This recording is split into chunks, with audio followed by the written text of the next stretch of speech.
Tonight on Our News, live at 7. Coming up tonight, officials break ground on a new airport terminal in Cat Island, but funding is still up in the air.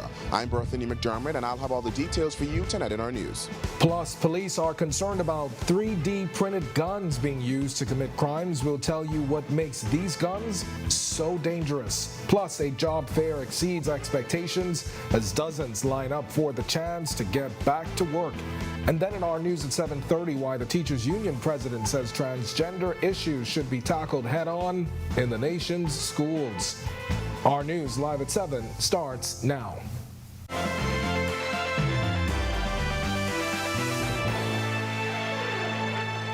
Welcome to Our News live at 7. Thanks for joining us tonight. I'm Candido Knowles. Prime Minister Philip Davis breaking ground on a new airport for Cat Island, but it seems funding hasn't been secured. As for the price tag, it could run into the millions. Berthany McDermott reports. Cat Islanders attending the groundbreaking for a much-anticipated airport for the island. Prime Minister Philip Davis says it could cost up to $17 million. The funding will come from borrowing, among other things. We will be getting the funding, and the funding will be from borrowings and or from revenues that we intend to raise. Davis gave a breakdown of the numbers. We suspect it'll be in the neighborhood of 8 to 10 million for the actual terminal building. That's the groundbreaking is for the terminal building, and what I call the air side is likely to be another 6 or 7 million. The PM says the contracts have gone out to bid and he's expecting the process will wrap up soon. The Cat Island Airport is just one of the Family Island airports the Davis administration is looking to construct. The hope is the airport will attract investments for the island. Davis expects the airport to be completed in 2 years. It will also be solar powered. As a Tier 2 airport, it will serve as a port of entry with customs and immigration services and will be equipped with a state-of-the-art fire station. The design is modern and sustainable, featuring solar panels, smart lighting, and rainwater collection. Our history and culture will be on full display as well. Now, with the construction of this new airport, Acting Aviation Director Kenneth Romer says the plan is to increase air traffic to this island. We have been extremely impressed with the traffic into Cat Island. We do know that compared to 2019, we would have seen over 60% increase. So there's obviously demand for this type of product. The capacity of the airport is constraining the demand. So while we want to have more persons come to Cat Island, the reality is that the airport in its existing state isn't able to handle the amount of traffic. Reporting for Our News, I'm Berthany McDermott. All right, thanks a lot, Berthany McDermott reporting for us from Cat Island today. And residents, they're reacting to that news. That's coming up in Our News at 7:30. But now to this. The Court of Appeal has refused to reduce the 2-year sentence imposed on a man who groped a woman as she walked along Carmichael Road. Wilton Colebrook was jailed after he admitted the offenses of indecent assault and indecent exposure in 2022. His victim was walking when her exercise partner called out to get her attention. When the 52-year-old woman turned, she saw Colebrook with his genitals exposed. Prosecutors say he grabbed the woman from behind and pressed his genitals against her. The woman pulled away and Colebrook ran into bushes. However, passers-by beat and detained Colebrook until the police arrived. In his interview with police, Colebrook said he had been watching his victim, whom he described as nice and solid, for some time. The Court of Appeal justices noted that Colebrook's bid to appeal his sentence was woefully out of time and lacked any prospects of success. And police in New Providence discovering illegal drugs and a high-powered weapon in 2 separate incidents. In the first, police say officers who were on routine patrol through Bellot Road off Faith Avenue North around noon Wednesday. Officers searched bushes near a Haitian village where they say they found 12 ounces of marijuana. The drugs have an estimated street value of $720. No arrests were made. Then at around 8:50 p.m., a tip leading officers to a home on West Sampson Street in Nassau Village where they found marijuana, ecstasy, and a small scale and a high-powered weapon along with ammunition. An 18-year-old man was arrested and taken into police custody. The drugs, with an estimated street value of $3,390. Now, take a look at this.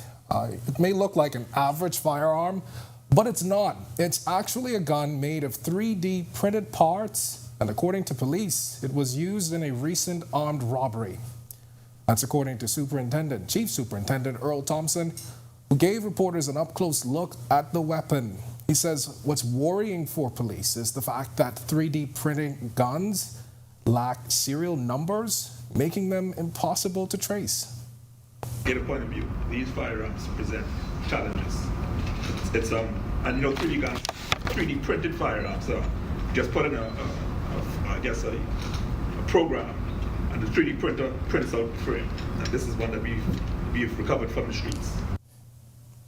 Now, Thompson was speaking at police headquarters on Wednesday as the Prime Minister and Commissioner of Police looked on. Also on that table were 50 of the nearly 400 firearms confiscated last year during handguns, or including, that is, handguns and high-powered assault rifles. Meanwhile, officers in Long Island arresting a 53-year-old man for allegedly launching a vicious attack during a boating trip. Police say they proceeded to the government dock shortly before 12:30 yesterday afternoon, where they spoke to the captain of a ship who said while on the way to Long Island, he was attacked by a box cutter wielding passenger who injured him in his neck and chin. The captain claiming the attacker was intoxicated at the time. He was taken to the local clinic for medical attention. Investigations are said to be ongoing. All right, we've got much more to get to in a moment, but for now, it's time for your first look at temperatures. Meteorologist Greg Thompson is standing by in the Weather Center. Greg, it is World Meteorological Day. Yeah, thanks, Canino, and happy Thursday evening, everybody. Of course, we are celebrating World Meteorological Day today. This is an important day for us meteorologists and climate scientists as we look towards getting the climate together and trying to avoid poisoning our atmosphere. So today, March 23rd, today is World Meteorological Day, and happy World Met Day. Outside our studios right now, though, we are very nice. Few clouds. It's breezy. Temperature at 76. Your winds are out of the east-northeast at 14 miles per hour. Your feels-like temperature is at 75. Around the islands tonight, it's 75 in Freeport, 75 over in Marsh Harbor, Abaco, Alistown, Bimini, 78. We pick up 76s in Great Harbor Key, here in the capital, over in Governor's Harbor, 77 in Nicholstown, Central Bahamas, 76 in Kemps Bay. We pick up more 76s in Arthurstown, Cat Island, Cubantown, San Salvador, pair of 77s in Georgetown and Deadman's Key, and into the southeast Bahamas. 79 in Duncantown, Ragged Island, 78s in Colonel Hill, Cricket Island, Delectable Bay, Abrahams Bay, and Providenciales. Matthewtown, deep south, you guys are 80 degrees at this hour. Satellite view, quiet across area. That ridge of high pressure is dominating our weather. That frontal boundary near the southeast Bahamas is basically falling apart, but we still have that stiff easterly to northeasterly wind, bringing in some patchy clouds, so we could see 1 or 2 more showers later on tonight through tomorrow as that high pressure system continues to dominate our weather and keep us breezy through the remainder of the week. That's your first check on weather. Stick with us. Look at your extended forecast is still to come.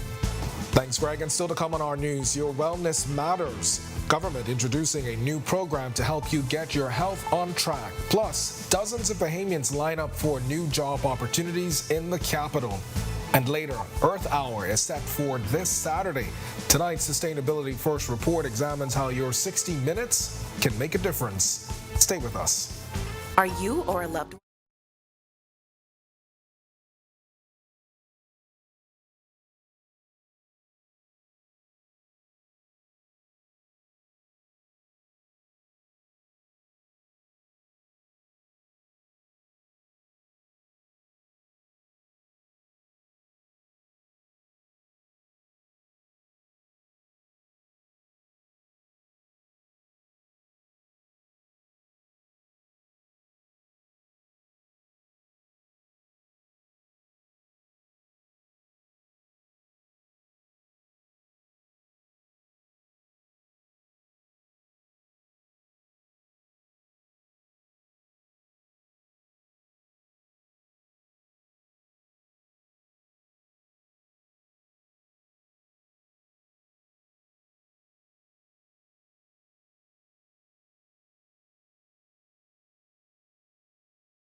A new wellness unit officially launched by the Ministry of Health and Wellness today, and Jamila Mizik tells us that its goal is simply ensuring your wellness. It's a new arm of the Ministry of Health and Wellness, and Prime Minister Philip Davis was on hand for the official opening. Davis says in addition to establishing the wellness unit, the ministry will use the wellness campaign as one of the key drivers to help Bahamians make changes to their lives for better health. These will include programs to facilitate and encourage more active lifestyles. The new wellness unit will continue to use Bahamian data to drive its initiatives, and each program will have measurable outcomes so that we are able to track progress, ensuring that the unit can map a clear direction each year. In addition to making better lifestyle choices, Davis says moving toward wellness also means changing the cultural attitude toward mental illness. There are many Bahamians living with and too often suffering from anxiety, depression, and other mental health problems, and they deserve compassion and effective treatment. Davis adding government is also taking steps to ensure nutritious food is affordable for Bahamians. Health and Wellness Minister Dr. Michael Darville says his ministry has been assessing the current health needs of the healthcare system. By reducing your risk factors for NCDs, you will not only live longer, productive lives, but help the government in reducing the country's overall health costs and the decline in the numbers of patients being admitted to our hospitals suffering from complication of disease brought on by lifestyle choices. Reporting for Our News, I'm Jamila Mizik. All right, thanks a lot, Jamila. Well, Titan Hospitality Group trying to get more Bahamians off the unemployment line, from cashiers to hostesses, bartenders, and line cooks. Many positions were up for grabs in a job fair today. Sasha Lightbourne was there. It was expected to begin at 10 a.m., but Titan Hospitality Catering and Events Manager Derica Munning says once she arrived at 6 a.m. and saw the number of people waiting to be interviewed, the company decided to kick off their job fair shortly after 7 this morning. The expectation is to employ hundreds for different positions throughout the company's 11 restaurants. We are expanding greatly as a company, and with expansion we also need to fill those roles. So today we are looking to hopefully have 75 to 100 persons join our team. And Munning says if they can hire on the spot, they will. As much as it is exciting to have persons wanting to join the team, it's also a little dampering to see that much persons that are out of a job, and I really hope at the end of the day we could take those persons off of the list of unemployment. We also spoke to Mauricia Dean and Andre Taylor, who both shared why they decided to show up. Once you have a sort of income, or you have income but it's not as frequent as it should be, you get depressed and you start to feel anxious, and then you get weary, and then all kind of things just pile up on you. So because I just been out of a job. How long you been unemployed? For 3 months now. So I just recently come off construction. Yeah, they let me go. So that's why I had to write out now trying to find a job. Now, Munning says they plan to interview just over 100 people by the end of the day, but up to the time Our News left just before 10:30 a.m., they had already seen over 80 people, with hundreds left to go. Reporting for Our News, I'm Sasha Lightbourne. When Our News comes back from the break, we turn our spotlight to stories making headlines across the world as a regional committee examines the link between illegal guns and corruption. Plus, can 1 hour save the planet? We'll tell you how 60 minutes can make an impact. Plus, on this day in history, landmark legislation for what we now know as the Water and Sewerage Corporation. We'll tell you more on the other side of this break. Whether you're battling a chronic condition or offsetting a new injury, Doctors Hospital's comprehensive rehab services offer the help you need now. Go to doctors. 3 advanced facilities at Collins Avenue, Carmichael Road, and Cable Beach means your personalized plan for care is just a visit away. From physiotherapy to occupational therapy and speech and language pathology, our team approach is all about rebuilding together. For a full list of services, visit doctorshosp.com/rehabilitation. Doctors Hospital, trusted and best care now. Isn't your health worth it?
This is our news. Welcome back. We turn our attention now to stories making headlines across the world.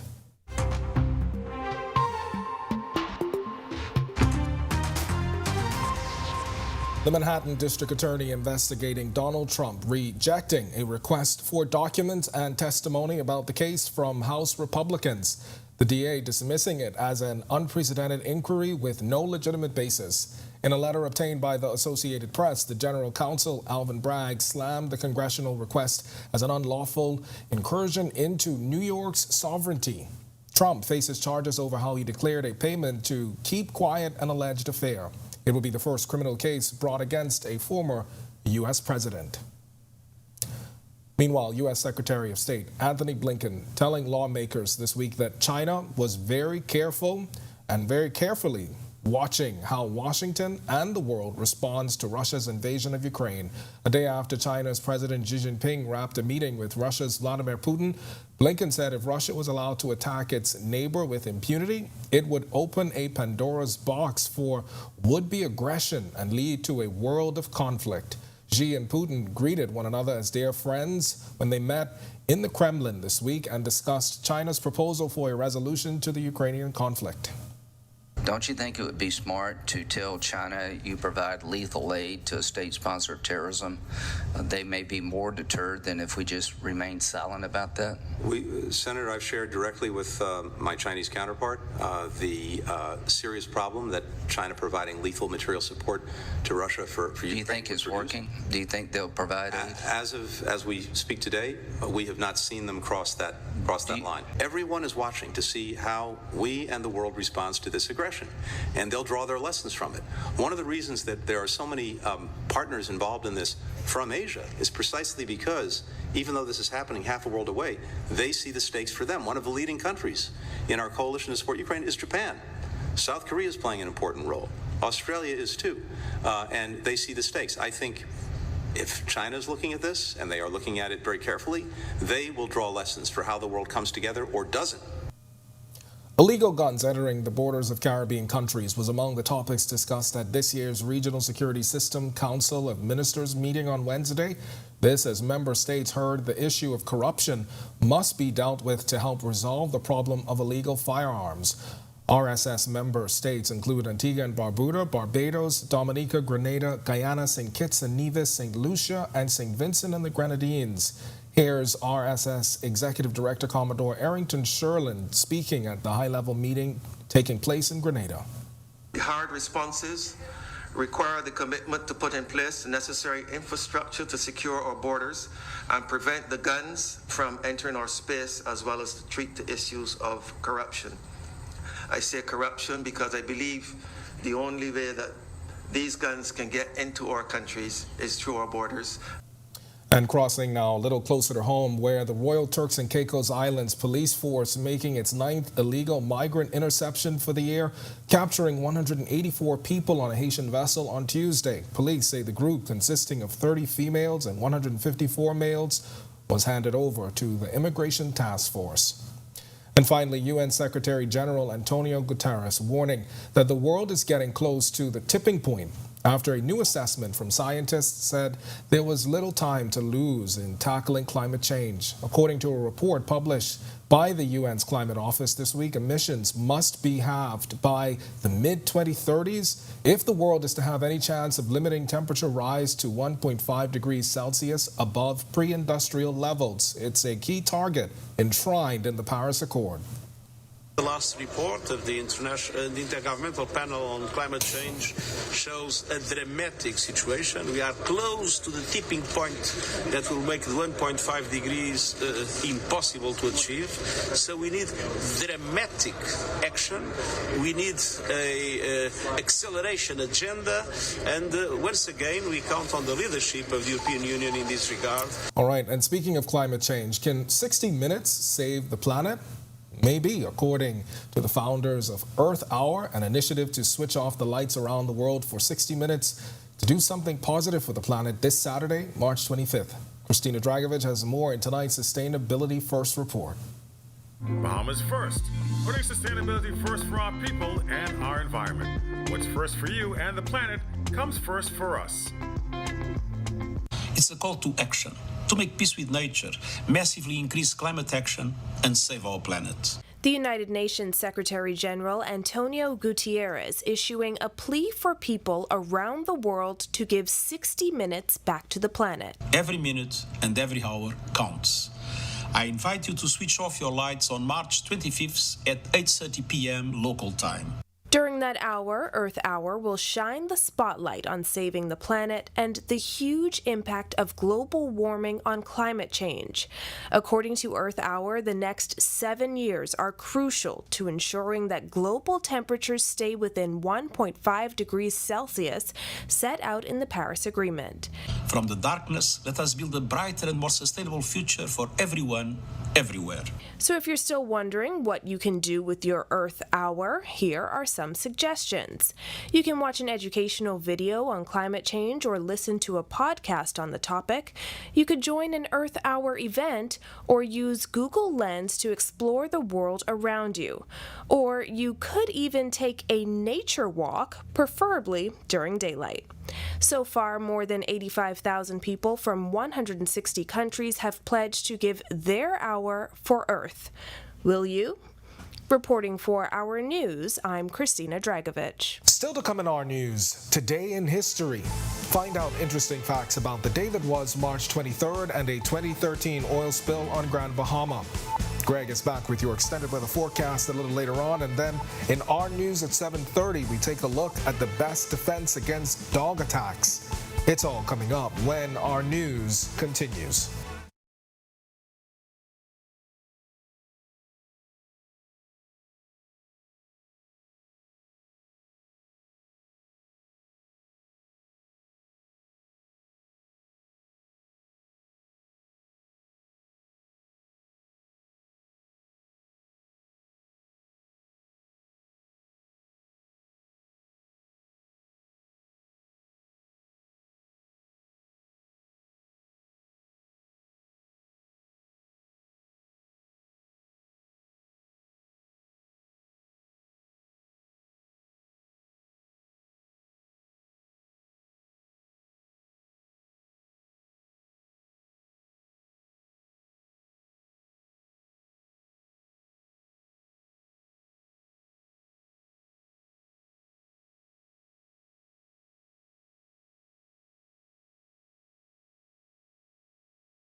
Welcome back to Our News. It's time now to turn our spotlight on events that shaped the day that was March 23rd. Take a look.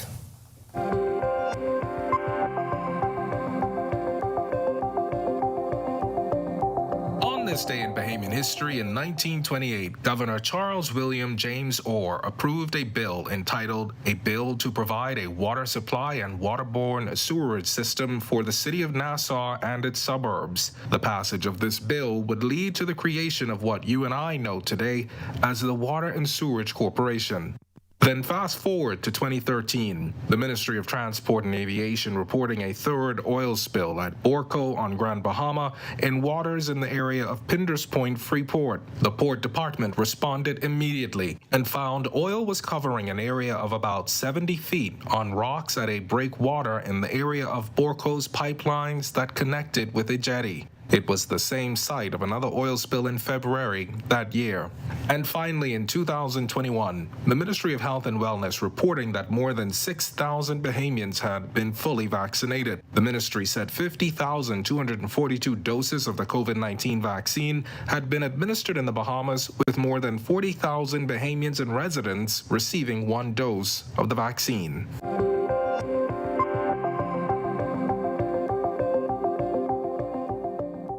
This segment of the news is brought to you by H.G. Christie. List your home in Grand Bahama with H.G. Christie. Visit our new office in the Port Lacaya Marketplace. H.G. Christie, celebrating over 100 years of service. The Life for Key Foundation and Temple World Charity Foundation have continued their pledge to pour into the country's youth through philanthropy. Dr. Andrew Sarazen says programs like their essay writing competition has yielded good results over the years and teaches the skill of writing and creative thinking. One of our signature programs that we run right now is actually a joint program with the Department of Education. It's called the Laws of Life Essay Competition, and so this is one of the largest essay competitions for primary students, secondary students, up to college age students. Between 2,000 and 3,000 essays submitted each year, and that's really done hand in hand with the Department of Education. And chairman of the Life for Key Foundation, Basil Galandra, says students who are impactful and seek to give back to the Bahamas are ones that scholarship organizations are looking for.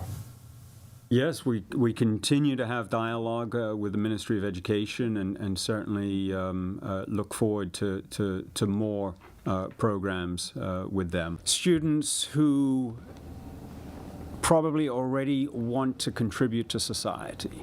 They want to make a difference, and this is one area where they can pursue their research and go further and hopefully in turn give back to the Bahamas. All right, to learn more and for all of today's top stories, you can visit ournews.bs. It's going to do it for us at News at 7. Joining us now is Italia Hall with the latest headlines. Italia? Yes, Ken, it's Thursday. We're almost at the end of the week. Happy Thursday, I'm but sure I wish I could be saying Happy Friday. Yeah, soon. Just continue to push through. Yeah. Thanks so much, Ken. Well, we have much more to get to tonight in our news at 7:30, including protests over immigration making it all the way to Miami and tackling transgender issues in the classroom. Here are your latest headlines.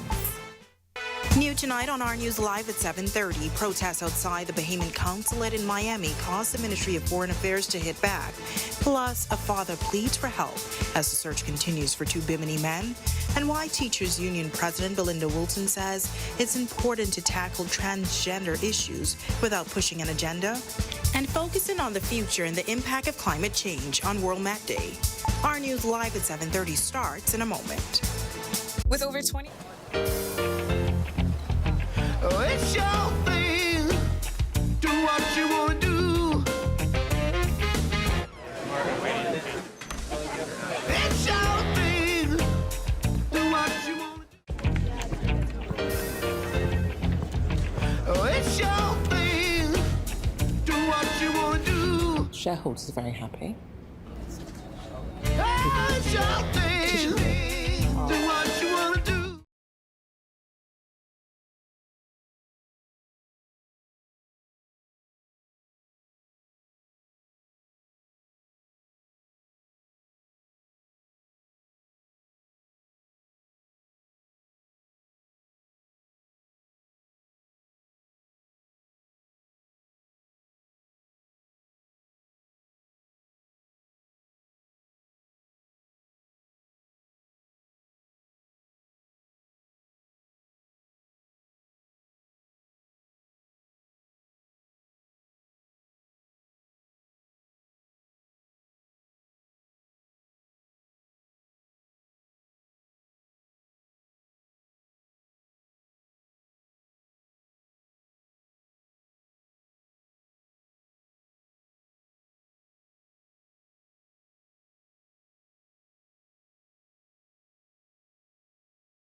Welcome to our news and thank you for joining us. I'm Italia Hall.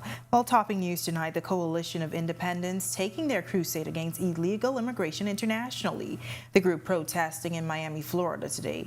Now they gathered outside the Bahamian Consulate holding signs with duct tape over their mouths. Speaking to supporters and Miami media, leader of the Coalition of Independents, Lincoln Bain, and he had this to say. Why are you harassing Bahamians? And so when Bahamians come to Parliament to protest, every time we've come, we have applied to the government for permission to do so. That's very important to know.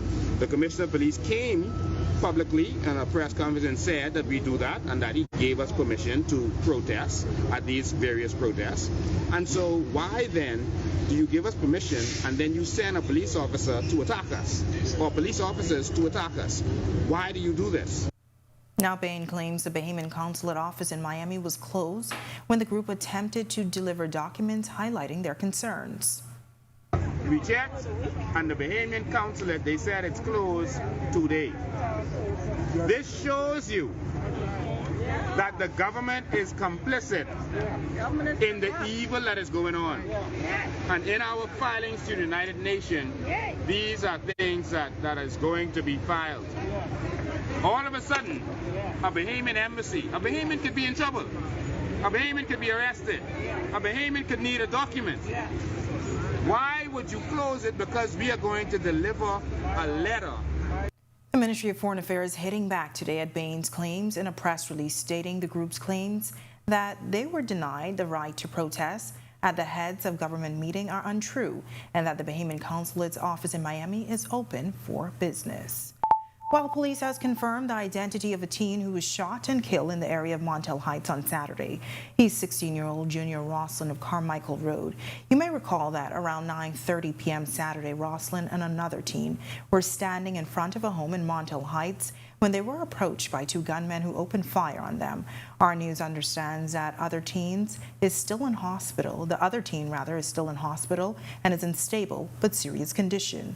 Now, yesterday, Police Commissioner Clayton Fernando confirmed that they were following significant leads in the case. Two men from the island of Bimini are missing. 31-year-old James Toot Jr. along with his friend Nazar Robbins. According to the father of James Toot Jr., James Toot Sr., the duo traveled to Grand Bahama on the weekend by boat and were scheduled to return to Bimini on Sunday, but to date he hasn't seen or heard from them. He says his son is a fisherman who travels to Grand Bahama frequently to his girlfriend and daughter. Basra went out there on Monday and they claimed that they thought they had a boat around the islet area. But when they really gone to the boat, they found out that it wasn't them. Now, the father says there have been reports that the men were found by U.S. officials and are in custody, but Toot Sr. says he didn't receive any confirmation on that, and he's asking the public to continue to search. I've been feeling very bad about it because I would feel better to know, even if they retain him, they have him in the U.S., I would feel very good to know they have him, and I would take it from there. Anybody who is out there and if they see him or they see them, you know, at least give me a call or give the defense force a call or anybody, and hopefully they're still alive. I would hopefully they're still alive. It appears as if dog attacks are increasing. Just this week, a 63-year-old man from Grand Bahama was arraigned in a magistrate court on a number of charges related to a recent dog attack following an incident where a man and woman were attacked by 6 pit bulls. Well, tonight, a Grand Bahama dog expert and trainer is speaking out on the importance of dog owners being responsible for their pets. Dogs are very intelligent creatures. It's just an untrained dog is no good to anybody. You're going to have problems with the dog. The dog is not going to be good to the household. It's not going to be good to the family. You're going to want to get rid of the dog. And so it's important for you to train the dog so that the dog can adapt to you. That's Grand Bahama dog expert and trainer Corey Damianos. Damianos has been training dogs for over 20 years on the island and says training your dog is essential. He says even if he doesn't expect his dog to not act aggressively, he's always on alert. Most of the time, I don't even allow my dogs to jump on me because I don't want them to jump on people when they come over. And so the behavior that I want them to have, I don't allow them to get away with it. I won't condone them and reward them if they do something that I don't like because I know that if someone comes here, they're going to do that. No. And so it's a continuous continuous training for the rest of a dog life. He says it's also important for dog owners to register their dogs and insists a few disciplines can go a long way. Each training is a step. You want to start off with the sit, then you want to move into stay, and then you want to come. And so I use a 6-foot leash when I'm training. I train a pup as early as 6 weeks. To take full control of a dog, you place it up here. And You have control from there. And so you can tell him, come, and he'll come. And if you happen to be the victim of an attack, here's what he says you should do. Put your thumbs in the eyes and just try to get away. All right, great advice. Thanks, Damianos. Well, nice breezy conditions outside the Our News studios tonight. Meteorologist Greg Thompson is in the Weather Center with a look at our current conditions. Good evening, Greg. Yeah, thanks, Natalia, and welcome everybody for our first quick check on weather. 76 degrees outside our studios with a few clouds, and it is breezy. Your winds are out of the east-northeast at 14 miles per hour, and your field-like temperature is at 75. Quiet weather around the islands, patchy clouds moving in off the Atlantic, courtesy of a high-pressure system that's bringing in a stiff northeast to easterly wind flow. We could see those clouds continuing tonight through tomorrow, maybe an isolated shower or two in the mix, but all in all, we should remain quiet through the remainder of the week. That's a quick check on weather. Stick with us. A look at your extended forecast is still to come. Still to come on Our News, should local schools tackle transgender issues? The Teachers Union president thinks so, plus a different perspective on learning loss since the pandemic.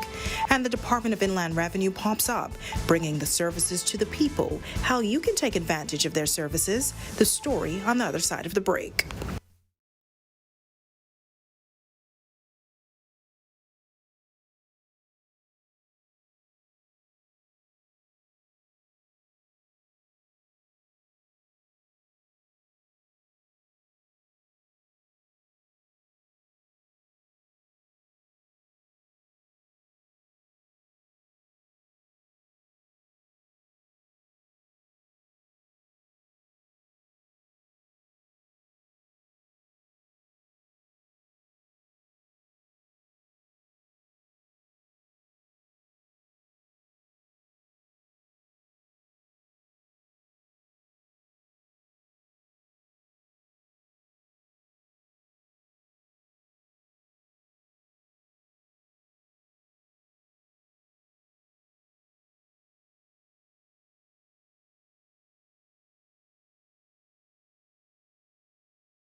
This segment of the news is brought to you by HG Christie.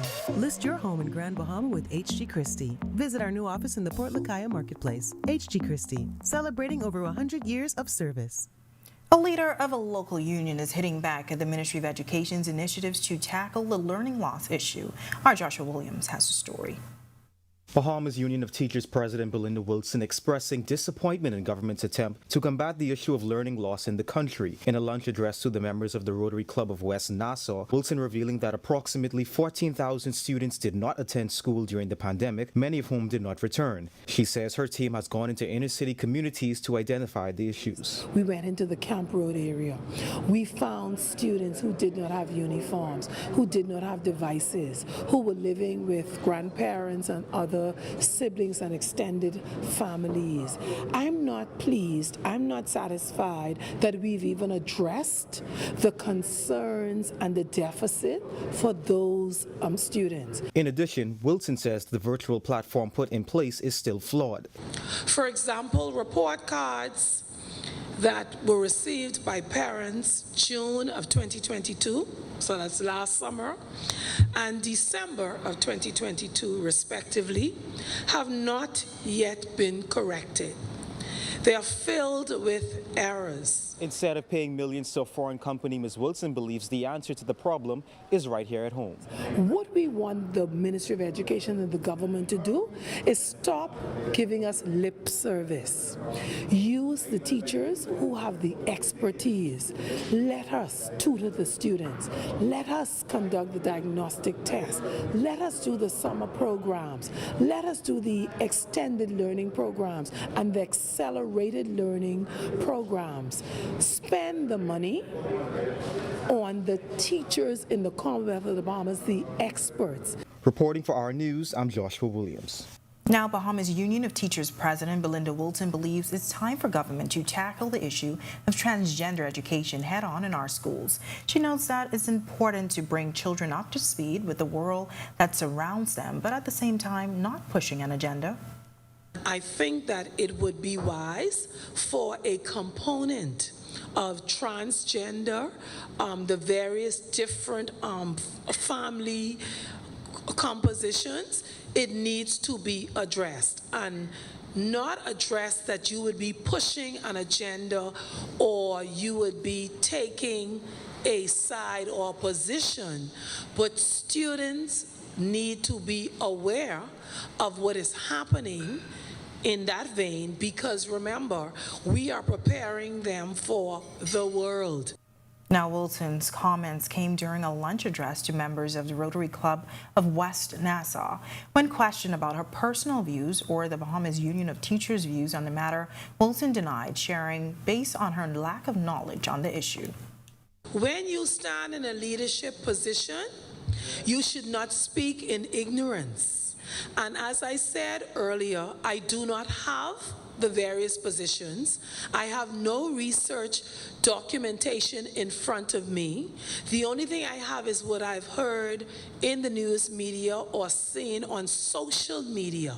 So whenever the time arises and there is a need for me to address the matter, and I am properly and I'm educated on the matter, you know I ain't never scared to give my view.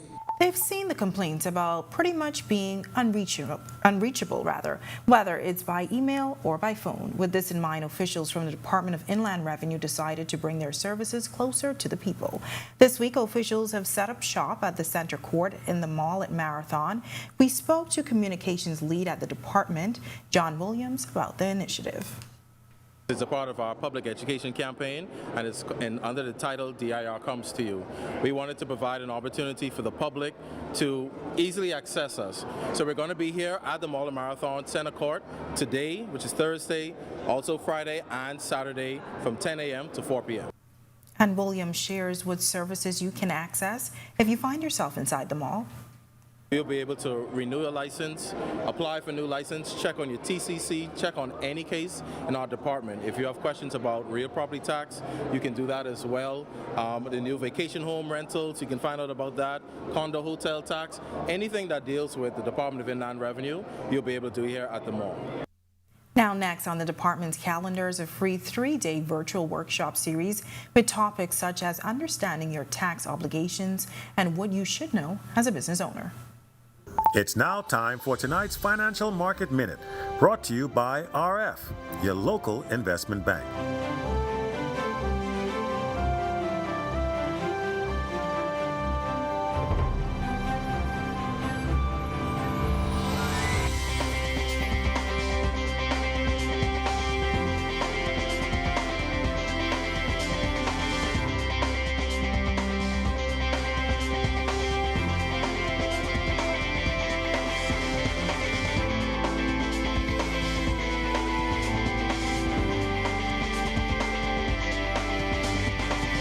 This has been your Financial Market Minute.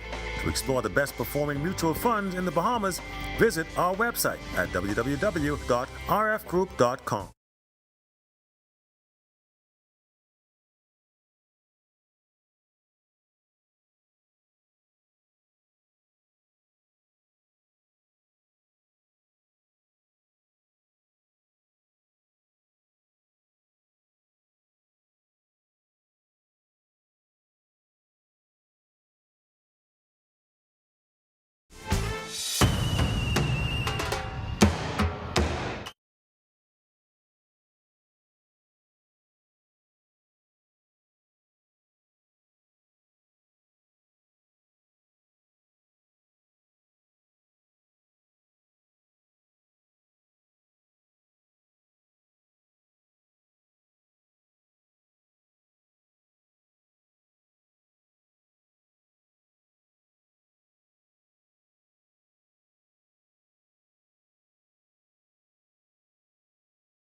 shareholders are very happy.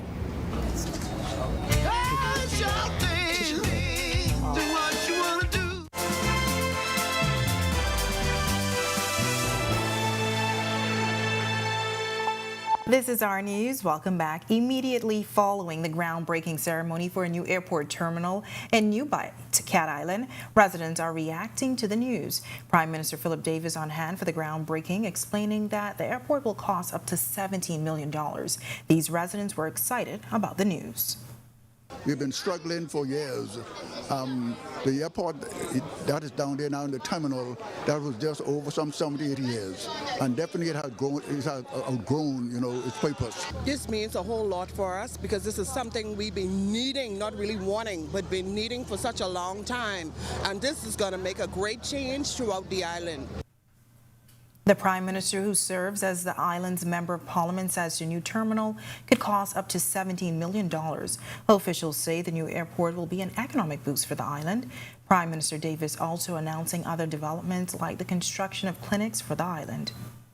With the airport being built, it's going to automatically be more development, and those particular clinics and stuff, they are most needed on the island. The clinics, definitely that is very, very needed, in our island, you see. So with the airport and the clinics, I think the Cat Islanders will kind of be very satisfied and thankful for what the government is doing. This weekend is the final chance for Carifta hopefuls as the high school nationals and Carifta trials are set for this weekend. Meanwhile, round 2 of the New Providence Basketball Association continues at AF Adderley. Here's Marcellus Hall with a check on sports. Marcellus? All right, thanks, Natalia. Welcome to our sports, everybody. I'm Marcellus Hall. This weekend will be the last chance for Bahamian high school athletes to qualify for the upcoming Carifta Championships, which will take place during the Easter holidays. The high school nationals and, of course, the Carifta trials combined as one, beginning Saturday, Sunday, and wrapping up on Monday. Let's take a closer look at what's ahead. Well, this weekend promising to be an exciting one for track and field enthusiasts and athletes altogether. That's because it'll be the final chance for Carifta potential athletes to make those qualification standards. The high school national track and field championships and Carifta trials are set to take place March 25th to 27th at the Thomas A. Robinson Track and Field Stadium. As you mentioned, it will be the last-ditch effort for those athletes who have not made the qualifying standards to do so before the Carifta Track and Field Championships, which will take place right here in New Providence. On to the New Providence Basketball Association semifinals, where last night they continued in both Division II and Division I. Starting with Division II first, Discount Distributors Rockets up against Produce Express in Game 1 of their best of 3. Produce Express holding on 78-62. They get the 1-0 lead in the short series. Meanwhile, on the Division I side of things, defending champions Commonwealth Bank Giants taking down Sand Dollar. That final score ends up being 106-90.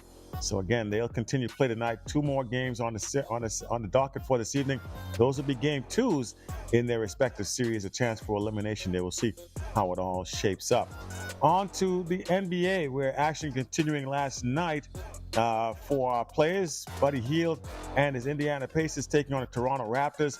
And they were playing in Toronto, currently being away from home, agreeing with the Pacers. They get the win 118-114 ends up being the final score.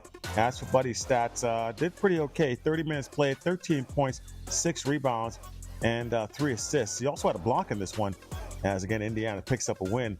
They're not in any danger of making the playoffs, so they're just kind of playing out the string. They're currently at 33-40, 11th in the Eastern Conference. And that's it. To check on sports for you here on this Thursday, I'm Marcellus Hall. Back to you, Italia. Still ahead on our news tonight, putting the focus on the future, celebrating World Met Day. Plus, Greg is back in the Weather Center on the other side of this break. Stay with us. How was your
Welcome back to our news. As we know, Carifta trials are coming up this weekend. Greg, what kind of weather can we expect over the next few days? Yeah, thanks again, Natalia, and welcome back, everybody, for our final check at weather. We are still under the ridge of high pressure that's dominating our weather, keeping us breezy, hazardous boating and beaching conditions continuing out there, courtesy of that high pressure system. That high is going to remain with us through the weekend. There's a frontal boundary we expect to approach us to the north, but it's actually going to stall out across central Florida and fizzle out. But we don't expect much in terms of any significant weather getting in here during that time frame. Future forecast showing nothing really happening out there, just isolated showers well out there in the open Atlantic east of the Bahamas. That's through tomorrow and then into the weekend. That disturbance or that front expected to approach us, as I mentioned, by Saturday, Sunday time frame and fizzle out across northern Florida with no significant weather for us.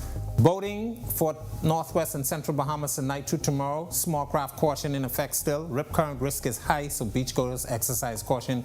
East to southeasterly winds at 10 to 15 knots, seas running 2 to 4 feet, but up to 7 feet in some northeasterly swells, and mainly along the Atlantic exposures. High tide will be at 10:16 tonight. For the southeast Bahamas, caution flag for you guys down there as well, and rip current risk. More easterly flow at 15 to 20 knots, and your seas will be running 4 to 7 feet over the ocean in some northeasterly swells. Here's a look now at your national forecast.